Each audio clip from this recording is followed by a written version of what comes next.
So why do bad things happen to good people? And you say, well, how's that the beauty of Islam? The beauty of Islam is that it totally and completely explains to the point that you can become happy, not only with the understanding, but with whatever comes. Because it's in the Quran that Allah explains your purpose. If you thought that your purpose of life was to hang around here and have a good time, waiting for a chance to get into paradise, Allah makes it clear that that's not the case. As a matter of fact, in chapter 29 of the Quran, the very beginning of it, Allah makes it very clear that if you come to this correct belief that there really is only one God, and the worship is really on for Him, then at that stage, you're going to be put into some really big testing. Because as he says, Bismillahir Rahmanir Rahim, Alif Lam Mim, Ahasib an-nas an yudriku an yaqulu amana.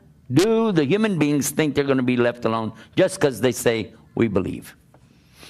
And that they won't be put into a big fitna, as the ones before them were put into this big fitna, to show who are the truthful and who are the liars. Huh? So you said, I believe. Okay, get ready.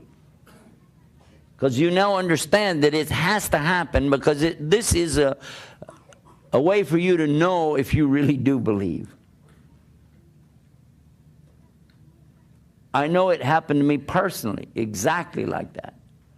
I came in, and a brother, Muslim brother, came to our home right after I did Shahadah. And he said, I want to sit with your family, I want to talk to you guys and tell you what's going on. Because all of us had come to Islam at one time. Alhamdulillah. He said, but I want to explain to you. Some big testing is going to come to you. No, he said, we've already been tested. We understand. We know everything. He said, you don't really understand. I said, we've been through a lot. You don't understand what it took for us to get to this point. And we had had some business difficulties. We had lost, some material things along the way, and was really thought we knew what he was talking about. Testing. Little did we know. We had no clue what was going to come next. It became unbelievable, the things that kept happening and happening and happening between July, which is when we did Shahadah, and January of the next year. What is that, 6 months? Is that 6 months? What could happen in 6 months? Well, I'll tell you how bad it was. From a guy that used to have, membership in these major golf courses. I lived on a golf course, walk out my back door. I was on the 14th hole of the Masters in the country club I belonged to in Dallas. Had my own planes, okay? Homes with swimming pools. You get what it's like, right? Nice. Huh? 6 months later, I have an old school bus. That's all that's left out of all the inventory of all the vehicles I had. An old school bus. And it caught on fire. And it was about to blow up with 40 gallons of gas in it. I pulled out the fire extinguisher and was going to try to put it out. And when I pushed the button, it went, it was defective. I didn't know what I was going to do. I got a tow truck. I got it out. I threw a blanket over it. Got a tow truck. Took it out to a junkyard. I was thinking, what happened? How could I be in such a shape, Left the truck there and at this junkyard, 10 miles off of the main drag, the main road. And I asked the guy there to give me a ride back out to the road, Just give me a ride out to the road and I'll try to catch a truck or something and go back because, got to get home, which was many miles away. Actually, I was in Oklahoma and I had to go back to Texas. He said, that's not included in the tow. I said, well, how much is it? He said, I don't feel like it. Just go out there and somebody will give you a ride. I said, go where? It's an old dirt road. He says, there it is. So I stood on the side of that dirt road, and I was really thinking, what have I done wrong to be in this condition? A car went by. It was a lady in it. I didn't want to ride in there, you know, even think about that. Then another car came by, nothing. Then a small pickup, you know, a real small pickup came, had 2 guys already in it. The guy said, where are you going? I told him, up to the freeway, 10 miles. He said, okay, get in the back. There was no room to get in the front, get in the back. I said, there's got a lot of stuff. He said, just sit on the stuff, it doesn't matter. Bags, you know, I got back in there, these big bags. I said, what's that smell? There's these bags, they smell really bad, you know. So I started driving, you know, and it was freezing cold. It started hailing, you know, little pieces of ice hitting me. So I have to crouch down like this to get away from the ice, but it puts my nose right by these bags. What do you think was in the bag? Fertilizer. Really good fertilizer. It comes from khanzir. Pig poop. Now here's yours truly, right? I'm used to wearing Hart, Shafter, and Mark suits. And I'm here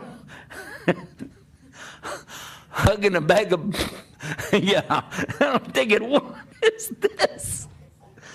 It was so cold, my eyebrows got ice in my eyebrows, you know, and when we finally got up to the road, I said, do you mind to take me just to the other side, because I need to go. He said, no, we're going this way. Otherwise, Americans are really nice. I got out, you think. I got out, they took off, and as I was walking under the bridge, I was thinking, Islam is the truth.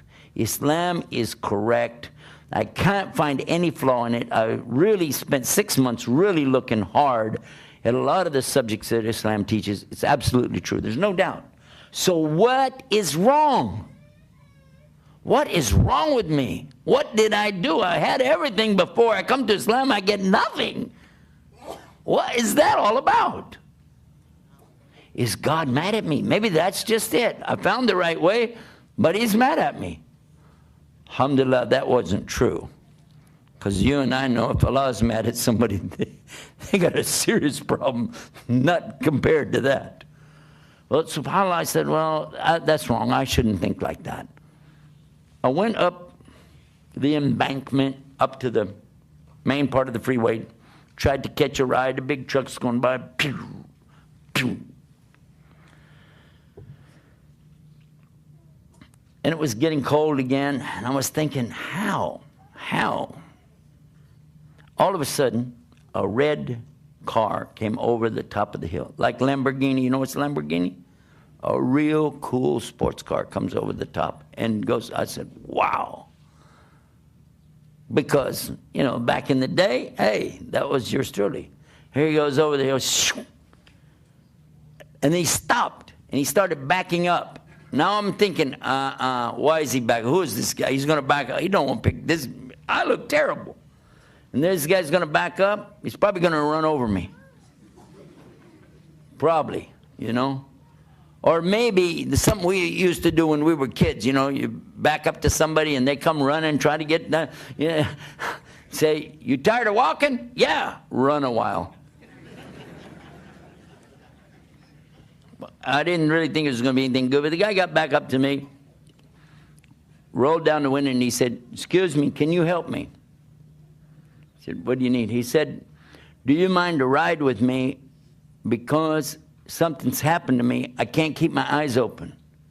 It's only 5 o'clock in the afternoon, but he said, it's just like my eyes keep shutting, and I've got to get up to Dallas, and it's a very long way. Do you feel like you could talk to me, keep me awake so that I can get there? I would really appreciate it. Let's see. I don't know. Do I want to get out of this nice cold weather into your nice warm car? Let me check my calendar and see if I'm busy. Turns out I've got an opening here. I'll get in the car.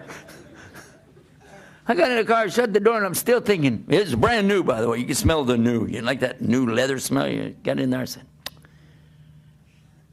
now what? What's the law doing to me here? We start going along, and the guy says, please talk to me. I really am falling asleep. Start telling me anything. I said, about what? He said, well, let's start with how you wind up on the side of the road and why you smell like that. I said, there you go. Let's do that. Let me take you back here. You want to talk? I'll talk. I'll tell you everything I know. I guess we could teach the CIA how to get stuff out of people. Now just put them in the back of a pickup with a bunch of pig fertilizer, and they'll tell you anything. But I went along with him, and I began explaining the events that led up to me being standing there, which started out about a year back when my father wanted to do business with a Muslim. And how I tried to convert the Muslim to become a Christian. How a Catholic priest got involved in the story. And before you know it, the Catholic priest accepted Islam. My wife and I accepted Islam. Then later my father accepting Islam. But then other things started happening. Our business down by Mexico went bad, and somebody ripped off all our stuff, stole our things. I had a brand new Suburban. It disappeared with the paperwork in it, and I couldn't trace it because I hadn't filed it yet. It was totally a strange thing. Many things I'm telling him this story as we're going along, telling him what happened. He's going, wow, wow, whoa, wow. Then we came up to a junction in the road, and this road that comes into Texas from Oklahoma splits, and one part goes to Fort Worth, Texas, the other part goes to Dallas. I need to go to Fort Worth, he needs to go to Dallas. There's a truck stop, I'll get out there. He said, do you mind, really, he said, I just want to hear the end of this story. Do you mind if I just go ahead and take you to Fort Worth so I can hear the rest of it? Again, I have to check my schedule, but it turns out there's this opening and we can go. And I'm still thinking, what, is this real? And as we're going along and I'm telling the rest of the story, and he's going, man. And all that because you came to Islam. I said, well, I don't know what else to say. He said, that is beautiful. I said, excuse me? What part of the story did I miss while I was telling it? He said, because, he said, you know what? He said, I'm a Reformed Church of Latter-day Saints, Mormon. And he said, and really, I'm fed up with my religion. And what you told me about Islam, it sounds amazing. So all he really heard me talking about was the Tawheed, was the answers to the questions that Allah gives you. Is when you come to Islam, the answers are there. But the incidentals that take place in your life, well, those are things that happen in your life. So what? Well, the main thing is, you know there's a law. And you know everything comes from Allah. It's all going back to Allah. And you've got the real hard evidence there really is God. And that's one of the beauties of Islam. Your heart is in peace because you know it's all from Allah. He said, so all of this is from Allah. I said, well, yeah. He said, that's beautiful. How can I know more about this religion? Well, I said, you know, there's some guys I'm staying with right now. I didn't even have a house anymore. Didn't have any clothes anymore. And so I told him, we're staying at this house. Come on, let's go over here. And we got there, and the brothers weren't back yet. They were at the masjid, but they'd left food cooking. So the food was all on the stove, and when we went in, served him up the food. We sat there, enjoyed a meal together. He said, well, I really have to go. Do you have any pamphlets or anything about this religion? I said, I don't really know what to tell you. But I saw some things laying there from WAMI. You heard of the Nadwat al-Alamin al-Shabab al-Islamiyya. Well, that's my first exposure to those kind of pamphlets. So I gave him some of those. And he said, you know, I'm going to really look into this because this really sounds like something for me. And I sure do thank you. I really appreciate it. And by the way, he was at least 60 miles out of the way from where he needed to be. But he brought me right to the house. And there was a meal waiting for me. A meal, hot meal, waiting for me. Now, I didn't know that was going to happen, did I? A few hours before, I was standing out in the snow, in the ice. Huh? And now here I am in a nice warm house, got food to eat. And what a lovely ride I had. And maybe he made Shahadah, I don't know. But if he did, maybe Allah will even count that as me giving effort to somebody to get to Islam. Now, in this story I just told you, did you see any beauty there? Huh? Or did you just hear, oh, this guy had a hard day, and it was really a lot of problems, and blah, blah, blah? What if I had not been there? What if I had not been there? And the man fell asleep and had an accident and died and never got to Islam. What if? Now, that's not the qadr of Allah. This is the way Allah wanted it to happen. It happened according to His plan. I'm just showing you, though, if you change anything in Allah's plan, weird things would happen. Allah knows what's best. And if you said, well, somebody died, how could it get worse than that? Worse? They could have lived. Because maybe they died on the fitrah. Maybe they died as a Muslim.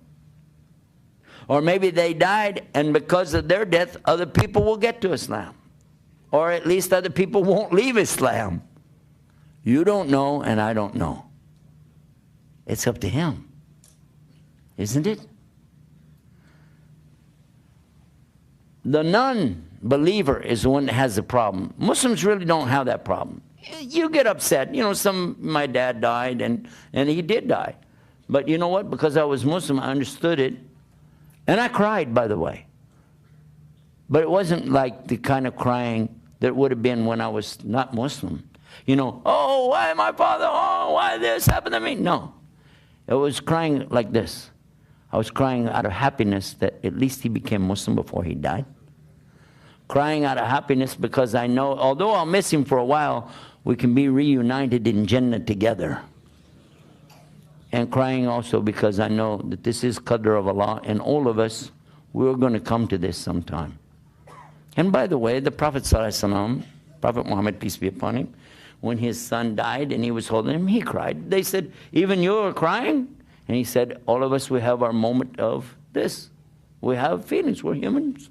So yes, you can cry. Everything that you want to know about your life in general, or your life in particular, is in Islam. Do you like to know how you're created and what's going to be your ultimate end in this earth? Do you want to know? It's easy.